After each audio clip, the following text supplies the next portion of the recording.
Hey Nomad Sculptors, today I'm going to show you how I made this sketch of a character named Alice and give you some ideas as how to use the tube tool in your projects. I may not talk through the entire video, but I'll chime in every now and again to share some interesting thoughts and some key points that I think will help you. The first thing you'll notice is that I started with a base mesh that I created in a previous video. If you want to see that and my other 3D videos, click on the card above.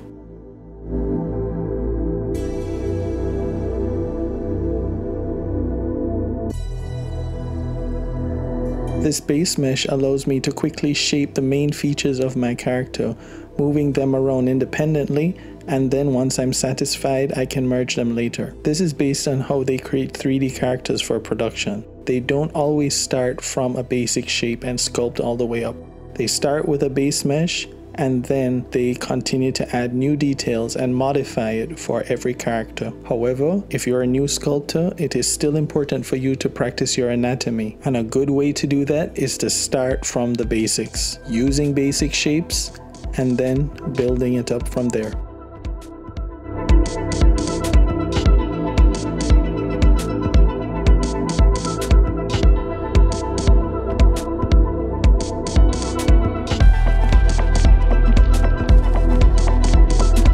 Notice, especially in the beginning phase, that I use very few brushes. I use mainly the move brush because that will help me to get the shapes I need, and then I can move on to adding and refining details with other types of brushes.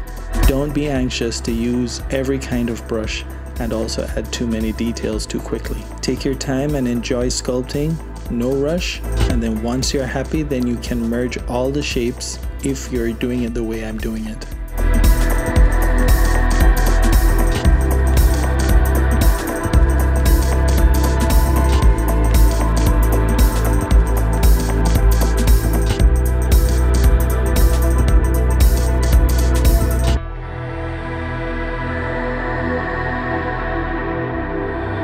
Once I'm satisfied with the face, then I moved on to the hair, and you can see I'm using the same basic principles to sculpt it. You will notice that I started working on the clothes as well using the tube tool, but I had to delete that, so you'll see how I actually made it later on in the video.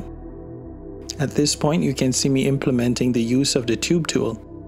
While I was making this, there was a big update to using it, and I'm going to show you shortly.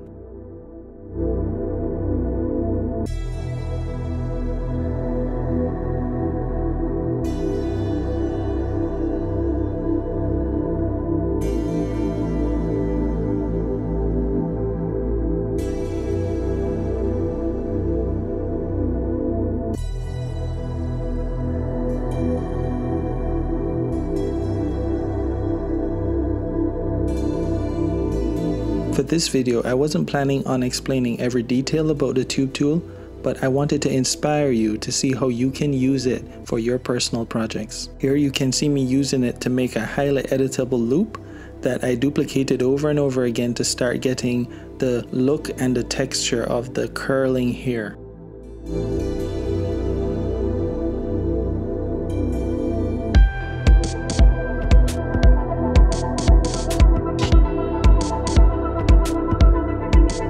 While making these repeated loops, I made sure that it was airtight, so there were no gaps between the shape that lay below it and the ones adjacent to it. Once that was the way I liked it, then I voxel merged them all together.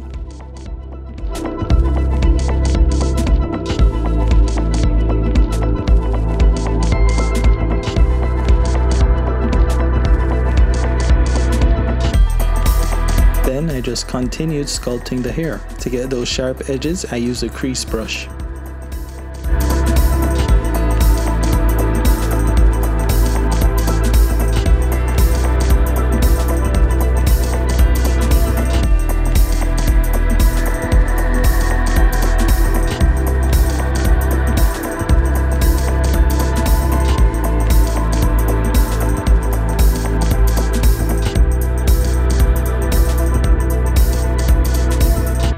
Next, I attempted to use the tube tool to make the eyelashes, and it worked out. They came out the way I wanted.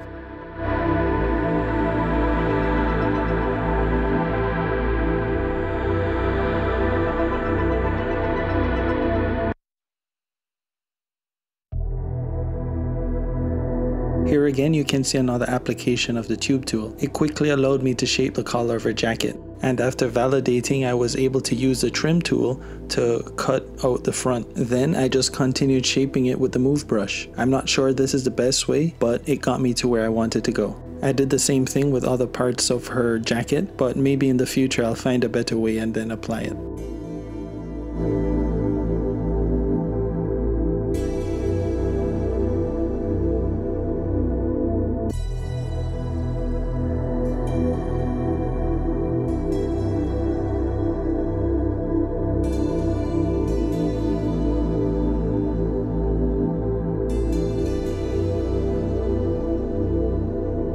Yet again, you can see me using the tube tool to make her scarf, and it just really speeds things up. Once I mesh them together, then I just sculpt them with the symmetry off, and I got a nice natural looking result.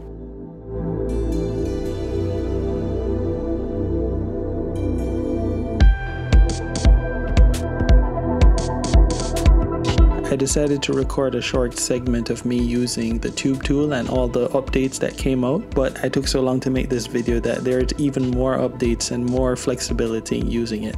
So explore it and enjoy seeing the types of shapes you can make with it. I also went ahead and demonstrated how you can use the trim tool as well as the regular move tool and other sculpting brushes to get the folds and the curves of the collar. Here I skipped to the post-processing part and started getting myself ready for painting and adding a few lights. I changed the render mode from matcap to PBR, selected an HDRI for the environment, then I set up a key light for her face as well as a rim light. Then from there on out I just started painting all the different objects.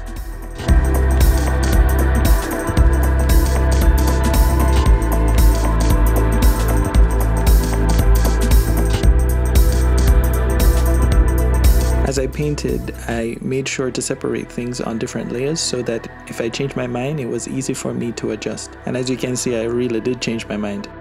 One tip for beginners is to remember to pay attention to the roughness and metalness of the paint that you're using. Sometimes I see nice, wonderful looking sculpts that are painted, but everything is shine. If that's the intention, that's fine. If you want it to look more like plastic, like a toy, but if you're trying to get it to look a little bit more realistic and really have a lot of interest, make sure to vary the materials. Once I'm done painting, I just started using the rest of the post-processing features. Things like bloom as well as depth of field is a really nice touch to make your model stand out. I also used a feature called depth filtering while I was painting, and in a future video I'm going to show exactly how to use it.